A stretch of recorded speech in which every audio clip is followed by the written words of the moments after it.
안녕하세요. 결혼 6년 만에 이혼한 38살 주부입니다. 4살짜리 아이 혼자 키우느라 혼자 고군분투하고 있지만 남편이라는 그늘 없이도 행복하게 살고 있네요. 아이까지 있는 사람이 이혼 결심하는 거 결코 쉽지 않다는 거 아실 겁니다. 결혼해서 아니다 싶은 거 아이 하나 보고 참고 참았는데 이혼한 지금은 참고 산 시간이 아깝게 느껴질 정도로 잘 살고 있습니다. 솔직히 왜 참고 살았는지 모르겠습니다. 남편도 그렇고 시모도 그렇고 하나같이 저 휘두르고 마음대로 하려는 거 알면서도 말입니다.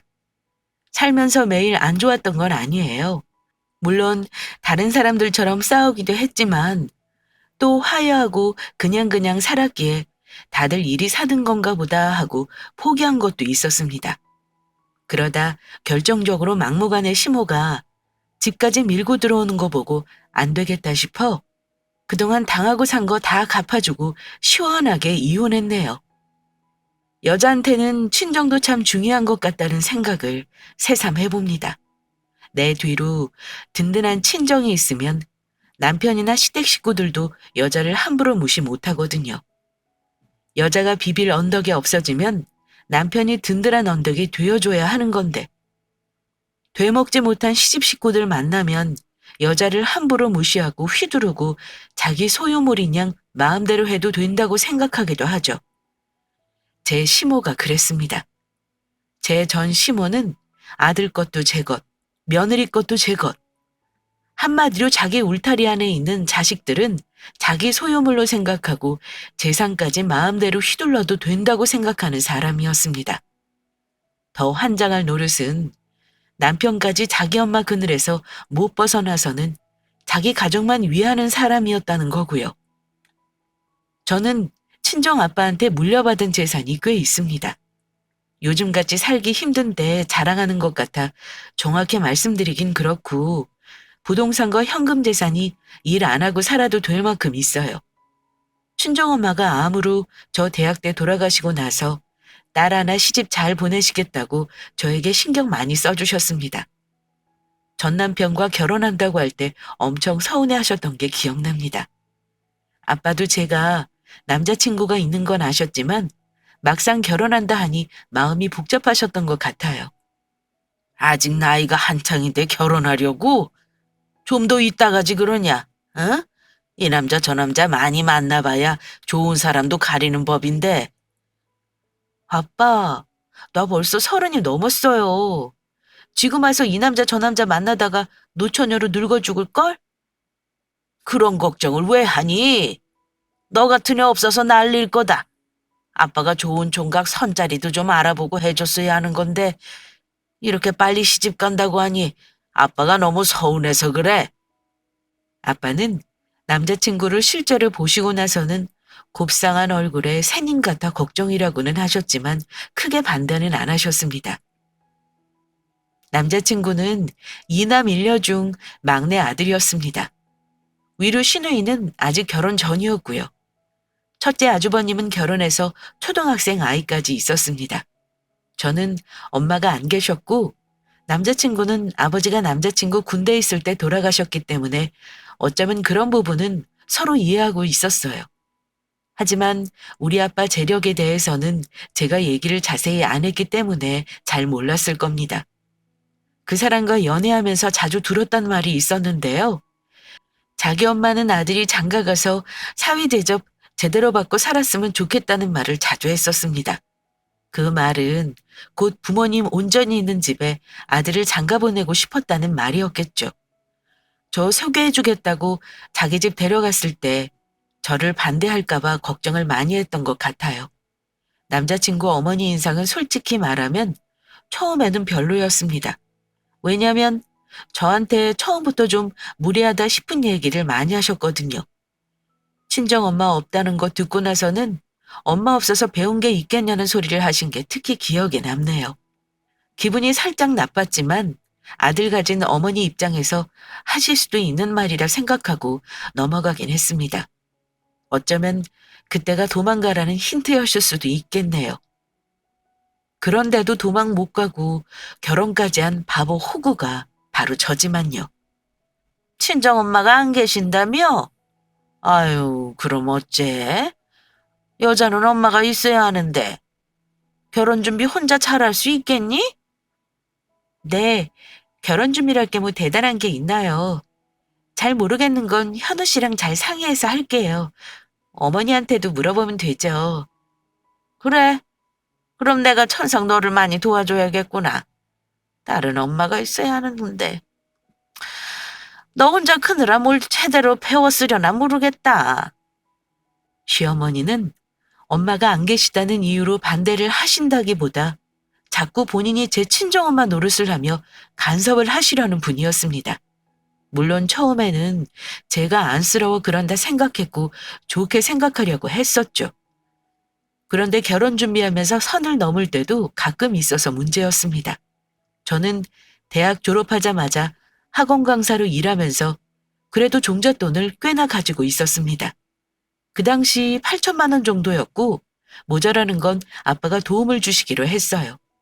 하지만 동갑내기인 남자친구 직장 다닌 지 고작 3년 차라 모은 돈이 정말 없었어요. 대체 뭘 믿고 저에게 결혼하자 큰소리 쳤는지 모르겠습니다. 영혼까지 끌어모은 돈이 수중에 3천 정도였고 시댁에서 집을 지원해 줄 만큼은 안 되지만 5천 정도를 지원해 줄 테니 전셋집을 얻으라고 하셨습니다. 저희는 지방이라 집값이 비싼 편은 아닙니다만 그래도 전세를 얻으려면 수중에 2억 정도는 있어야 했고요. 둘이 모은 돈을 전부 집 구하는 데만 쓸 수는 없어서 결국 친정 도움을 좀 받을 수밖에 없었습니다. 모자란 전셋값은 전부 친정에 보태주셨어요. 아빠가 집을 아예 사주겠다는 얘기도 하셨지만 그것만은 제가 싫었습니다. 나중에 정 힘들어서 도움을 받는다면 몰라도 처음부터 친정에 기대서 하는 건 아빠에게 너무 죄송스럽더라고요. 그런 걸 시댁에서 당연하게 여길까봐 걱정되는 마음도 있었고요. 그래서 어찌어찌 집 문제 해결되고 다른 것들을 준비하고 있었는데요. 어머니가 하실 말씀이 있다고 저를 부르시길래 간 적이 있었습니다. 너 혹시 가진 돈이 하나 얼마나 되니? 내가 정확히 알아야 너희 결혼 준비를 돕지 않겠어? 집은 전세 얻기로 했다고 들었다만 거기 혹시 대출 낀 건 아니지? 아니에요, 어머니. 대출 안 끼고요. 다행히 친정아빠도 모자란 돈 다 도와주셨어요. 결혼 준비 어머니가 따로 신경 써주실 건 없어요. 식장이란 다른 건 제가 미리 말씀드릴 거고요. 그래? 다행이구나. 다른 건 아니고 네가 엄마가 안 계셔서 아무래도 잘 모르는 것 같아 불렀어. 근데 너 예단이라고 하는 게 뭔지는 아니?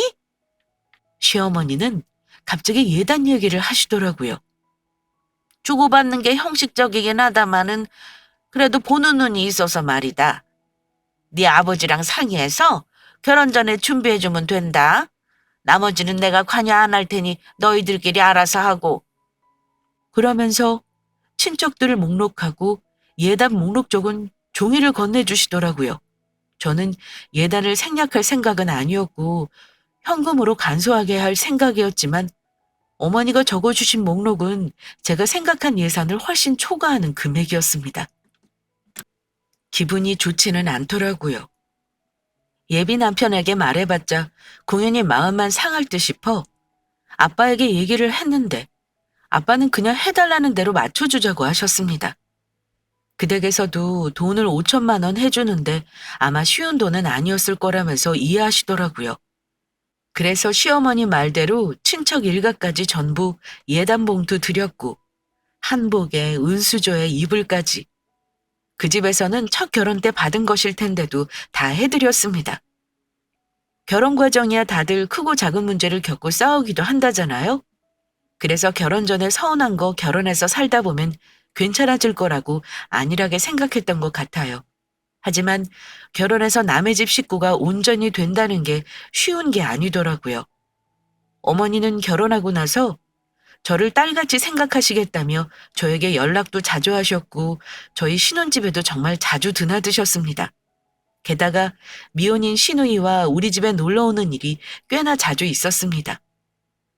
결혼 전에는 남편이 막내라서 시댁에 신경 쓸 일이 크게 없을 줄 알았는데 완전히 착각을 하고 있었다는 걸 그때 알았네요. 시어머니와 시누이는 저희 집에만 오면 제 살림살이에 관심이 참 많았습니다.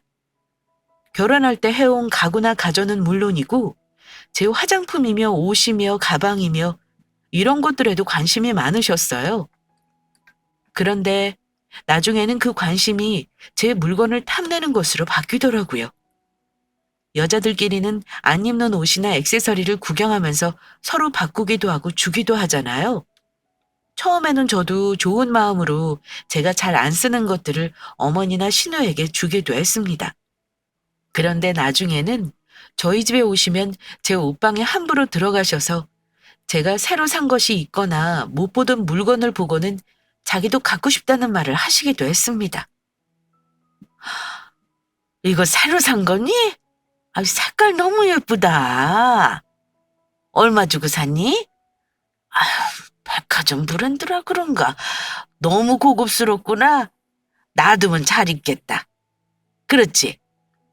어머니가 말씀하시는 게 사달라는 소리인 거 다 알아들었던 저는 너무 비싼 게 아니면 따로 사다 드리기도 했었고요. 그런데 어느 순간에는 제 물건을 말도 없이 가져가시는 일도 있었습니다. 처음 시작은 제가 좋아해서 모으고 있는 머플러였습니다. 제가 머플러 모으는 걸 좋아해서 명품 브랜드도 그렇고 중저가 백화점 브랜드도 색깔별로 모아놓은 것이 꽤 많은데요. 아무리 많아도 제가 가지고 있는 걸 다 기억합니다. 그런데 어느 날 제가 제일 좋아하는 브랜드 머플러가 없어진 걸 알았습니다. 한참을 찾다가 먼저 집에 와 있던 남편에게 물어봤었죠. 여보, 당신 혹시 내 머플러 못 봤어? 내가 오늘 아침까지만 해도 있는 거 분명 봤는데 어디로 간 거지? 혹시 파란 무늬 머플러 말하는 거야? 아까 어머니가 잠깐 들리셨는데 가실 때 목 시리다고 하시면서 하나 두르고 가시겠다고 하더라? 그게 당신이 찾는 건가 봐? 이렇게 말을 하더라고요.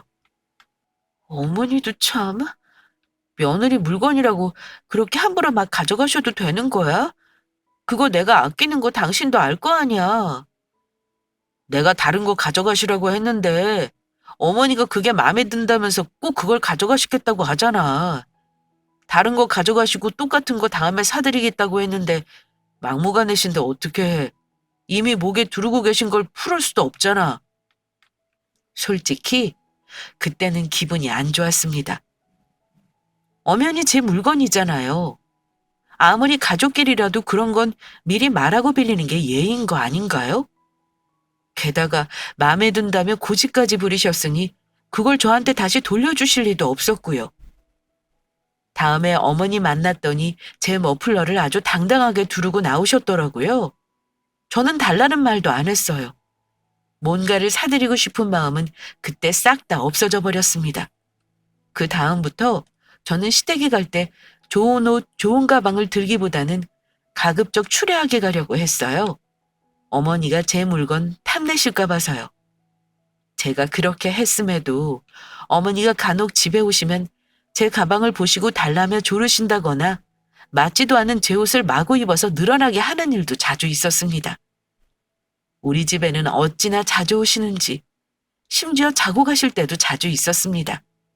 남편이 알아서 좀 커트를 해주면 좋으련만 하필 효자 남편이라 자기 엄마 좋아하는 귀여운 막내 아들이라 엄마한테 싫은 소리를 절대 못하는 사람이었네요. 그러면서 하시는 말씀이 이상하게 나는 우리 막내 아들네가 편하고 좋구나. 부모 모시는 자식은 따로 있다는데 나는 아무래도 우리 아들이랑 살아야겠다. 이런 무서운 소리까지 하셨어요.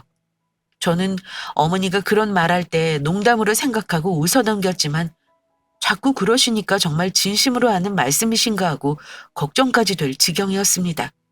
사실 큰 아주버님과 형님네는 제가 봤을 때 어머니와 별로 유대관계가 없이 삽니다. 남편에게 들은 거지만 큰형 결혼할 때 시어머니가 해주신 것도 하나도 없었고 저 결혼할 때 5천만 원 해주신 걸로 형님이 좀 마음이 상하셨다는 말을 한 적이 있었거든요. 그 뒤로 명절이나 어머니 생신 때 형제끼리 돈 모을 일 있어 제가 의논을 하려고 전화를 드리면 큰형님은 차갑게 말씀하시며 어머니와의 관계에 선을 긋곤 하셨습니다. 형님, 이번 어머니 생신은 어쩔까요? 같이 돈 모아서 어머니 뭐 사드리는 게 좋을 것 같아서 전화드렸어요. 어머니는 다 같이 식사하셨으면 하시던데 제가 적당한 곳으로 예약할까요? 아휴, 생신은 무슨. 동서, 우리 먹고 살기도 힘든데 앞으로 그런 각 적당히 각자 알아서 하는 걸로 하자. 어머니 욕심에 휘둘리지 말고 동서도 적당히 해. 이렇게 말씀하시니 저도 더 이상 연락을 따로 드리는 게 어려웠습니다. 큰형님이 그러시니 제가 불안하더라고요. 왜 그런고 하니 저는 남편이 막내라 어머니를 부양하는 것에 대해 큰 부담을 갖지 않았거든요. 그런데 막상 결혼하고 나서 보니까 어머니와 아주버님이 그리 살가운 부자 관계가 아니었고 우리 남편과 더 가까이 지내는 것 같아 괜스레 부담스럽더라고요. 왜 불안한 예감은 틀리지 않는 건지. 어머니는 큰 아주버님 네 장남 노릇을 크게 기대하는 분이 아니었습니다. 심지어 제가 첫 아이를 낳고 나서는 어머니가 거의 제 집 드나들듯 저희 집에 왔다 갔다 하셨습니다. 아무리 손주가 예쁘고 저를 도와준다고 하시는 거지만 제가 얼마나 스트레스를 받았는지 모릅니다. 남편과도 참 많이도 싸웠어요.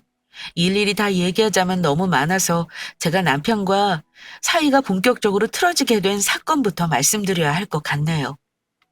제가 첫 아이 낳고 돌 때쯤 되었을 때였나 봅니다. 비혼주의자라고 말하고 다니던 시누이가 갑자기 결혼을 하게 되었습니다.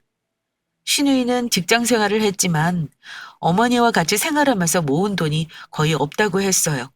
그런데 불행하게도 시누이 예비 남편도 넉넉한 처지가 아니라 둘이 집을 얻는 것부터가 문제였습니다. 어머니는 시누이를 남부럽지 않게 시집을 보내고 싶으셨던 건지 그때 저희 부부에게 말도 안 되는 요구를 하셨습니다. 저한테 직접 말하면 씨알도 안 먹힐 거라는 걸 예상하셨던가 봐요. 남편만 불러 둘이 작당 모의를 하고는 남편이 저에게 이런 얘기를 하더라고요. 여보, 우리 누나 말이야. 결혼하는데 아무래도 돈이 좀 필요한가 봐. 어머니는 우리가 좀 도와줬으면 하시더라. 나도 돈 100만 원은 할 생각이었어. 근데 아가씨는 돈이 정말 없는 거야? 그래도 직장 생활이 몇 년인데 결혼할 때 쓸 돈이 없다는 거야? 나도 모르겠다. 엄마랑 생활비를 쓰느라 수중에 목돈은 없는가 봐. 우리가 돈 100만 원만 보태준다고 될 일이 아니야. 우리 결혼할 때는 어머니가 그래도 5천 원 해주셨잖아. 근데 누나가 많이 서운해하는 것 같더라고. 그렇다고 엄마가 지금 목돈이 있는 것도 아니고 말이야. 그래서 말인데 우리는 그래도 여유가 있잖아. 어머니는 우리 결혼할 때 해준 돈을 다시 좀 받았으면 하시더라고. 뜬금없이 우리 결혼할 때 주신 돈을 돌려달라니요. 너무 황당했던 저는 화를 참을 수가 없었습니다. 그 돈이 우리한테 잠깐 맡긴 돈이었던 거야? 결혼할 때 보태 쓰시라고 주신 돈이잖아. 근데 집 마련할 때 보탠 돈을 이제 와서 도로 내놓으라는 게 말이 돼? 1, 2천도 아니고 5천만 원이나 되는 돈을 당장에 내놓으라고? 우리 결혼한 지 3년이 넘었는데 따로 모은 돈 없어? 집을 빼서 달라는 게 아니라 가지고 있는 돈에서 돌려드리면 되는 거잖아. 말 같지도 않은 소리 하지 마. 당신 누나랑 어머니 정말 웃긴다. 아니 이제 와서 우리 결혼할 때 보태주신 돈을 도로 토해놓으라니. 그럴 거면 이 집 빼서 돌려드리고 나랑 깔끔하게 이혼해. 그랬더니 남편 놈이 한다는 말이 뭔 줄 아세요? 당신 참 속물이다. 우리 형 결혼할 때는 한 푼도 없이 시작했어. 그래도 나 결혼한다고 있는 돈 없는 돈 다 끌어모아서 5천만 원이나 마련해 주신 거야. 사실 그 돈 내가 어머니한테 매달 갖다 드린 돈으로 엄마가 어렵게 모아주시기도 한 거고. 우리는 지금 살만하잖아. 5천을 다 주지는 못해도 우리 여윳돈 있는 걸로 최대한 드리는 게 뭐가 어렵다 그래? 그런 논리면 우리 아빠가 보태주신 돈도 나중에 돌려드려야 되겠네? 우리 아빠 돈은 언제 돌려드릴까? 억지 좀 부리지 마. 그게 당신 경우랑 같아? 장인어른은 그래도 여유가 있으시잖아. 아무튼 이미 어머니랑은 얘기 끝난 거니까 당신이 알아서 마련해봐. 엄마는 집까지 팔고 작은 아파트로 옮길 생각도 하시더라. 남편은 이미 어머니와 얘기를 끝냈다며 저에게 무작정 돈을 내놓으라는 말을 했습니다. 모아놓은 돈이 없는 건 아니었지만 저는 사고 싶은 아파트를 매입할 목표가 있었던지라 그 돈을 주고 나면 계획이 틀어지게 되는 상황이었습니다. 남편과 며칠을 싸웠는데 얼마 지나지 않아 어머니가 저한테 연락을 하셔서는 속을 한 번 더 뒤집어 놓으셨습니다. 얘, 너 왜 그리 연락이 없어? 네 신랑이 너한테 연락 올 거라 그래서 한참을 기다렸다. 그래, 생각은 좀 해봤니? 언제까지 돈 넣어줄 수 있는지 기다리고 있다, 응? 어머니, 그 돈이 한두 푼도 아니고 제가 어떻게 바로 드려요? 어머니가 그 돈 달라고 하시는 바람에 제 계획이 다 틀어지게 생겼다고요. 너 설마 그 돈이 네 거라고 생각한 거냐? 어쨌거나 너희는 그 돈 덕분에 대출 없이 시작해서 이제 자리 잡은 거 아니냐? 그 돈 없다고 너희가 당장 길거리 나앉는다니? 더는 못 기다리겠으니까 며칠 안에 내 계좌로 넣어놔. 네 시누이 늦은 나이에 결혼하는데 결혼하면서 피찬치 하라 그럴 순 없다. 알겠니? 어머니 성화에 저는 요구한 5천만 원을 겨우 맞춰 돌려줬습니다. 그리고 속으로 다짐했어요. 앞으로 시어머니에게 뭘 받지도 않을 것이고 절대 주는 일도 없을 거라고 말입니다. 친정아빠에게는 당연히 그런 일이 있었다는 거 말씀드릴 생각도 안 했습니다. 굳이 따져보자면 저는 결혼할 때 내가 모은 돈과 우리 친정아빠가 보태주신 돈만으로 결혼한 셈이었죠. 제 생각이지만 꼭 시누이 결혼이 아니었더라도 언젠가는 돌려달라고 했을 돈이었던 것 같습니다. 어쨌든 그 일 있고 나서 저는 시어머니와 남편에게 배신감을 느꼈고 왕래도 하기 싫었습니다. 어머니는 시누이와 같이 사는 집을 빼고 작은 집으로 옮기셨고 저에게 받아간 돈과 집 한 돈을 모아 시누이 결혼 자금으로 쓰라고 주셨고요. 시누이는 그 덕에 처음부터 대출을 조금 낀 작은 아파트에 입주해 신혼살림을 시작하게 되었습니다. 열받는 건 어머니나 시누이나 남편이나 저에게 고맙다는 말 한마디 없었다는 겁니다. 저는 그 일로 마음고생을 하도 해서인지 어머니가 집에 오시는 게 너무 싫어 아이 셋돌 지나자마자 바로 복직해버렸고요. 아이도 직장 어린이집에 맡기고 아이와 같이 출퇴근을 하기 시작했습니다. 힘들어도 제가 돈을 계속 벌어야 할 것 같았거든요. 남편은 시누이가 결혼하고 나서 완전 시어머니 바라기가 되어서는 일주일에 한 번은 아예 시모집에서 자고 오기까지 했습니다. 저와 시댁 가는 일로 다투기도 많이 했습니다. 남편 혼자 가면 제가 기분 나쁠 것도 없죠. 문제는 꼭 시댁에 가면서 저를 끌고 가려니 싸움이 되었고요. 이번 주에는 준서 데리고 가서 자고 올까? 일요일에 같이 밖에서 맛있는 것도 먹고 오자.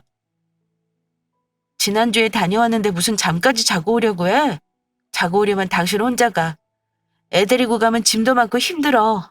잠은 집에서 잘게. 엄마 혼자 누나도 없이 얼마나 적적하시겠어.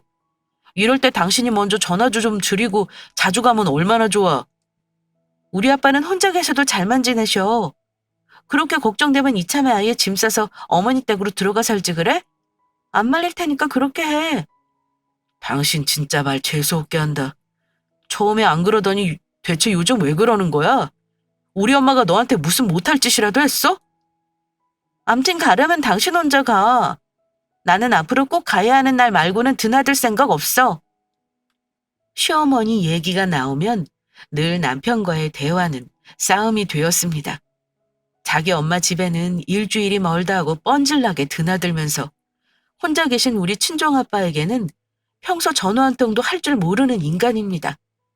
자기 부모한테 잘하면 마누라 부모에게도 잘한다고요? 그거 완전 거짓말입니다. 효자는 지 부모한테나 효자인 거죠. 그래서 저는 셀프 효도 외치면서 시모와 더욱 거리를 두게 되었네요.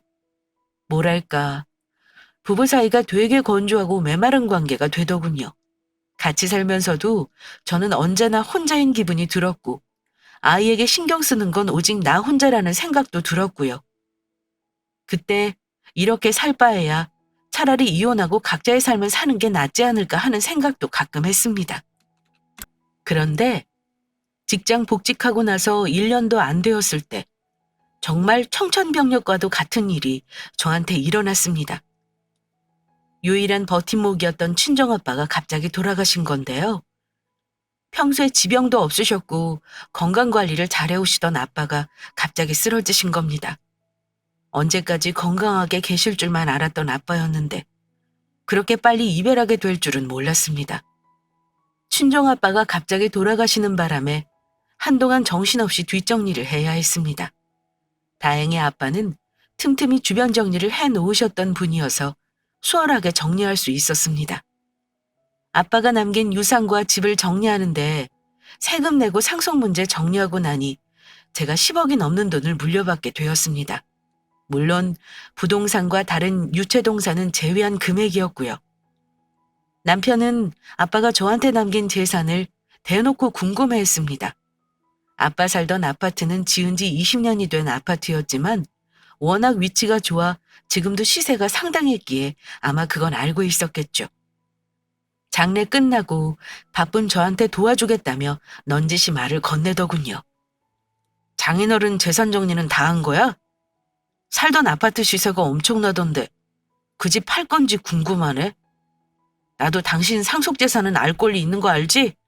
같이 상의해서 우리 재테크 좀 해보자. 나 사실 차도 좀 바꾸고 싶거든?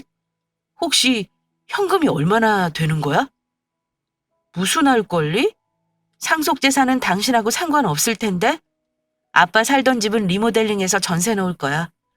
당분간은 처분할 생각 없어. 세금 문제도 지금 너무 골치 아파서 말이야. 우리 집 어차피 이세해야 하는데 아파트 하나 받은 게 있어서 그거 살 생각이야. 집은 어차피 내 명의로 할 거니까 내가 알아서 할게.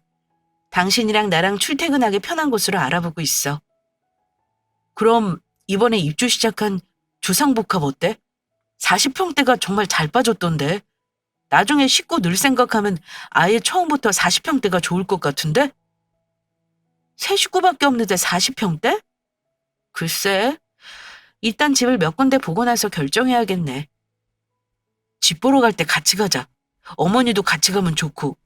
뭐 일단 장인어른 재산은 당신을 믿을 테니 알아서 잘 처리해. 당신이 믿고 말고 할 게 어딨어. 당신이 물려받을 재산도 아닌데. 아이고 참, 당신 왜 그래? 당신이 물려받더라도 부부 공동재산인 거지. 우리가 남이야? 그런 말 하면 나 진짜 섭섭해. 남편은 제가 상속받을 유산이 많다는 걸 눈치채기 시작하면서 눈에 띄게 저에 대한 태도가 달라지더군요. 저는 둘째 생각이 전혀 없었기에 식구 늘어날 일도 없는데 무슨 식구 많아져서 집 좁아질 걱정까지 하는지 어이가 없었습니다. 돈 앞에서 그리 되는 건 사람이라면 당연한 거니 저는 그냥 모른 척 하기로 했고요. 어차피 상속받은 아빠 재산은 남편에게 나눠줄 생각 초호도 없습니다. 차를 뽑아달라느니 헛소리하는 것도 다 흘려들었고요. 사고 싶으면 자기가 번 돈으로 사야죠. 결혼해서 지금까지 저한테 월급을 고스란히 다 갖다 준 적도 없는 인간이 저딴 소리를 하니 정말 속물처럼 느껴지더군요. 저는 이사갈 날짜 맞춰 나갈 수 있도록 미리 아파트를 알아보느라 여념이 없었고 그중 몇 군데는 남편과 같이 가서 집을 보기도 했습니다. 제가 마음에 드는 곳은 남편이 퇴짜를 놓기도 했고 남편이 마음에 든다는 곳은 제가 퇴짜를 놓기도 했고요. 그러다가 정말 마음에 드는 역세권 48평 로열층 아파트를 매매하게 되었는데요. 지은 지 얼마 안 되어 신축이나 다름없었고 직장 출퇴근도 불편하지 않을 만큼 적당한 아파트였습니다. 마침 공실이라 우리 집이 빠질 때 딱 맞춰 이사를 할 수 있게 되었습니다. 그런데 그때까지만 해도 제가 아빠 재산을 상속받은 일이며 아파트를 매매한 일이며 이 모든 게 남편을 통해 시어머니 귀에 아주 세세하게 들어가고 있다는 걸 몰랐습니다.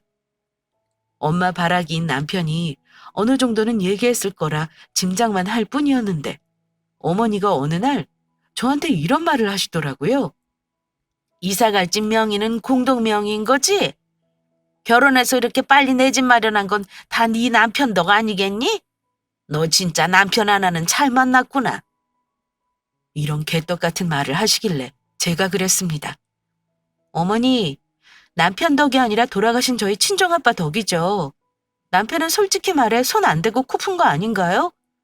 결혼할 때 보탠 돈 그대로 제가 돌려드렸으니까 남편도 들어간 건 하나도 없는 거죠. 어머니가 똑바로 알고 계셔야 할 것 같아요. 그 집은 공동명의 안 할 거고요. 이미 제 명의로 계약했어요. 요즘 세상에 단독명의로 하면 손해인 거 몰라? 나중에 팔 거 생각해서 공동명의로 해야 세금 혜택도 볼 거 아니냐. 넌 똑똑한 척은 있는 대로 다 하면서 그런 거 모르니? 뭐 어쨌거나 나중에는 등기 칠 때 공동명의로 돌려라. 어머니, 그럴 생각 없어요. 명의 문제는 저한테 이러쿵저러쿵 얘기하지 마세요. 단호하게 어머니 말을 잘라버렸음에도 어머니는 미련을 못 버리시겠는지 이사 들어가는 날까지 남편을 통해 저를 들볶으셨습니다. 남편이 저에게 그냥 어머니 말씀대로 해드리면 안 돼? 그까짓 명의가 뭐가 중요하다고 고집을 부려. 나한테 돈이 들어오는 것도 아닌데 굳이 싫다는 거 솔직히 나 기분 더러운 거 알아? 부부지간에도 명의랑 재산 문제는 정확하게 하랬어. 두루뭉실하게 했다가 나중에 골치 아프기 싫으니까 더 이상 얘기하지 마. 남편은 서운해하다 못해 은근히 화를 냈지만 제가 워낙 강경하게 나가니 포기하는 듯 했습니다. 아파트를 장만했다는 소식을 듣고 신호까지 합세해 어찌나 유난을 떠는지 누가 보면 자기네 집인 줄 알았을 겁니다. 이사하고 나서 짐 정리도 안 된 집에 시어머니와 같이 말도 없이 쳐들어와서는 이방저방 다니며 제 살림살이를 헤집어 놓는 것도 모자라 이상한 헛소리를 하더라고요. 올케 정말 좋겠다. 새 아파트라 그런지 48평이고 60평은 되어 보이던걸? 이런 집에서 세 식구만 살긴 너무 넓겠어. 두 세대가 살기 딱 좋은 집이네. 그 말 듣고서 시어머니와 남편까지 맞장구를 치는데 정말 어이가 없었네요. 나도 이런 집에서 한번 살아보면 소원이 없겠구나. 엄마는 낡은 집이라 여러 가지 불편한 게 많은데 여기는 안방에 화장실이랑 옷방이 다 딸려 있어서 너무 좋네. 다른 방도 안방처럼 널찍한 게 침대를 2개 놔도 남아돌겠다 얘. 엄마, 그냥 이참에 올케네랑 살림 합치지 그래. 언제까지 엄마 혼자 살 수도 없는데 넓은 집 이사 온 김에 같이 살면 좋잖아. 엄마 혼자 이 방 쓰면 딱일 것 같은데? 그랬더니 남편 돈까지 합세해서는 나중에 식구들 늘어날 거 생각해서 내가 이 집으로 계약하자고 한 거야. 엄마랑 같이 살긴 딱이지 뭐. 셋이 꿍짝이 어찌나 잘 맞는지. 집주인은 저인데 객 식구들끼리 북치고 장구치고 하길래 제가 찬물을 좀 끼얹어 줬습니다. 그만들 하세요. 저는 어머니랑 같이 살 생각 없어요. 둘째도 낳을 생각 없고요. 큰아주버님도 있는데 왜 막내 며느리인 제가 어머니랑 같이 살아야 해요? 게다가 어머니 아직 젊으시잖아요. 혼자 밥도 잘해 드시고 누가 수발해야 하는 것도 아닌데 왜 같이 살겠어요? 그랬더니 셋 다 씁쓸한 표정으로 저를 보더니 더 이상 그 얘기는 안 하더라고요. 그날 시어머니와 신호 돌아가시고 나서 남편에게 합가하면 무조건 이혼이라고 단단히 일러뒀습니다. 그랬더니 알았다고 대답은 잘하길래 같이 살자고 조르는 건 더 이상 없겠거니 했습니다. 그런데 이사하고 나서 몇 달이 되지도 않아 제 뚜껑이 열리는 일이 일어났네요. 저는 그 사건으로 시댁에 질려 이혼을 결정해버리게 되었습니다. 제가 시어머니와 합가한다는 걸 싫다는 걸 알고는 작전을 바꾼 것 같더라고요. 무작정 밀고 들어오는 걸로 말입니다. 주말에 쉬고 있는데 시댁에 자러 갔던 남편이 시모와 같이 저희 집에 왔더라고요. 그런데 시어머니가 옷가방을 잔뜩 싸가지고 온 겁니다. 무슨 영문인가 해서 물었죠. 갑자기 어쩐 일이세요? 이 짐가방은 다 뭐고요? 그랬더니 남편이 어머니 대신 대답하더라고요. 어머니 집 누수가 생겨서 이번에 죄다 뜯어내고 공사를 좀 하기로 했어. 내부를 아예 리모델링 하려고. 그래서 말인데 여보, 어머니 우리 집에 당분간 좀 계시면 안 될까? 뭐? 갑자기 무슨 공사를 한다는 거야? 제 생각에 공사는 구실이고 합가 수순을 밟기 위해 수를 쓰는 것 같았습니다. 며칠이나 걸린다는데 한 일주일이면 되겠어? 갑자기 이러면 나 불편하잖아. 어머니도 불편하실 거야. 그러자 어머니가 옆에서 화난 얼굴로 날벼락 같은 말을 하시는 겁니다. 내가 아들 집에서 불편할 게 뭐 있니? 하나도 불편할 거 없다. 너 시어미가 곤란한 상황인데도 같이 있는데 그리 싫으니? 이번에 집수리하면 아예 세를 줘버리고 같이 합칠 생각도 하고 있어. 너 직장 다니고 애 키우느라 정신없을 거 아니야. 내가 애도 봐줄 테니까 몇 년만 같이 살아보자. 집수리하는 동안만이 아니라 같이 살자니요. 제 예상대로 집수리는 핑계였고 내 집에 밀고 들어올 생각이었던 거죠. 내가 문간방을 쓸 수는 없지 않겠니? 그래도 내가 시어머니잖아. 너도 그런 경우는 있는 사람일 거 아니니 안방을 좀 비워주련. 내가 화장실도 새벽에 자주 가니까 아무래도 내가 안방을 쓰는 게 너희도 편할 거야. 어머니 말을 듣고 절로 뒷목을 손으로 부여잡게 되더군요. 제가 눈 감고 화를 참고 있는 걸 보면서도 남편은 허둥지둥 어머니 집을 안방으로 들여놓기 바빴습니다. 여기서 시모가 집에 들어오면 죽을 때까지 안 나갈 거란 생각이 들더라고요. 그래서 남편의 행동을 일단 저지했습니다. 잠깐! 누구 맘대로 짐을 옮겨? 여기 내 집이야. 나한테 말도 없이 합가? 정말 나한테 왜 이러는 거야? 내가 전에도 말한 거 기억나지? 합가하면 바로 이혼하겠다고 한 거. 나 빈말한 거 아니거든? 당장 어머니 모시고 나가줄래? 어머니는 제가 이혼이란 말을 하자마자 노발대발하시면서 아들이 큰 집으로 이사 갔는데 당연히 부모를 모셔야지. 나는 네가 먼저 같이 살자고 할 줄 알았다. 근데 뭐가 어쩌고 어째? 같이 살면 이혼? 너 대체 우리 집을 얼마나 무시하길래 그따위 말을 입에 함부로 담니? 당신 너무한 거 아니야? 고작 같이 사는 문제로 이혼하자는 게 할 소리야? 엄마가 같이 살면서 우리 도와주신다는 거잖아. 더 편하게 살 거란 생각은 안 해봤어? 우리 애 초등학교 졸업할 때까지 딱 10년만 같이 살아보자, 어? 10년 같은 소리 하네. 어머니랑 당신들이 그렇게 사랑하는데 나랑 결혼은 어찌 했는지 모르겠다. 그냥 당신이 나가서 어머니랑 편하게 살아. 왜 나한테 같이 사는 걸 강요해? 당신의 큰형은 뭐하고 시누이는 뭐하는데 막내 며느리 나한테 이러는 거야? 난 분명 말했어. 같이 살면 이혼이야. 내 집에서 객식구 2명이 살게 할 순 없으니까 당장 나가줘. 당신 정말 이럴 거야? 진짜 나랑 이혼하겠다고? 당신이 어머니랑 같이 살고 싶다며. 원하는 대로 해. 이혼해 줄 테니까. 어머니 앞에서 그렇게 부부싸움을 해본 건 또 처음이었네요. 저도 그날은 하도 화가 나서 정신줄을 놓고 화를 냈던 것 같습니다. 서슬퍼런 제 기세에 눌려 어머니와 남편은 결국 도로 짐을 챙겨 나갔습니다. 얼마 뒤 시누이에게 전화가 빗발치더군요. 아마 급한 대로 시누이에게 연락을 한 듯 했습니다. 그러든지 말든지 저는 20통이 넘게 오는 전화 한 통도 안 받았어요. 남편 말대로 너무 사랑하는 그 두 모자가 같이 살게 해주고 싶어 저는 이혼을 결심했네요. 남편은 그 후 저를 설득하기보다는 거의 우격다짐으로 나오길래 이혼하자고 했습니다. 자기도 열받는지 이혼해주겠다 큰 소리 치더군요. 소송 이혼도 알아봤지만 저는 가급적 협의 이혼으로 끝내고 싶었습니다.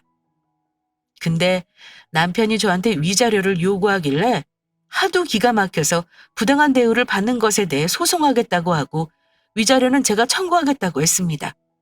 당연히 재빠르게 변호사 만나 상담도 했고요. 요즘에는 시모와의 갈등도 증거만 있으면 이혼 사유로 충분하다는 거 알고 계시나요? 남편과 싸우면서 녹음해 놓은 것들과 일기로 꼼꼼히 기록해 놓은 것들이 증거 자료로 인정된다는 거 다른 분들도 꼭 기억하셨으면 좋겠네요. 남편은 내 재산도 노리고 있는 사람이었기 때문에 합의 이혼은 어려울 것 같아 결국 이혼 소송했습니다. 당연히 남편은 집에서 쫓아내버렸고요. 소장 받고 나서는 저에게 다시 합치자는 말도 안 하고 어떻게든 제 돈을 조금이라도 떼어가려고 하더군요. 그래서 결혼 시점부터 철저히 계산해서 남편이 들인 돈, 벌어온 돈 정확히 분할했습니다. 양육비도 매달 지급받기로 했고요. 따지고 보면 결국 남편은 본전도 못 찾고 거의 가진 돈 없이 저와 이혼한 셈입니다. 상속재산은 재산 분할에서 제외된다는 걸 몰랐는지 나중에 억울하다며 울기까지 하더군요. 어쨌든 이혼하고 새로 이사한 집에서 살다가 1년 후 이사 나왔습니다. 집값 꼭지에서 팔고 아빠가 살던 집으로 들어와 살고 있어요. 이혼의 상처니 뭐니 저한테는 그런 말도 사칩니다. 아이 키우고 사느라 너무 바빠서 상처를 곱씹을 여유조차 없네요. 양육비는 꼬박꼬박 입금받고 있어요. 한 달에 한 번 면접 교섭권 지키면서 어쩔 수 없이 얼굴을 보긴 하지만 이혼의 후회는 없습니다. 제 이혼 사연은 몇 개 이혼하신 분들에 비하면 비교적 순한 맛인가요? 그래도 저 같은 사유로 고통받고 있는 분들에겐 분명 도움이 될 만한 사연이라 생각합니다. 가벼운 마음으로 들어주셨으면 좋겠고 아이 데리고 열심히 살라고 격려해 주시면 힘이 될 것 같습니다. 긴 사연 들어주신 구독자분들 수고하셨습니다. 감사합니다.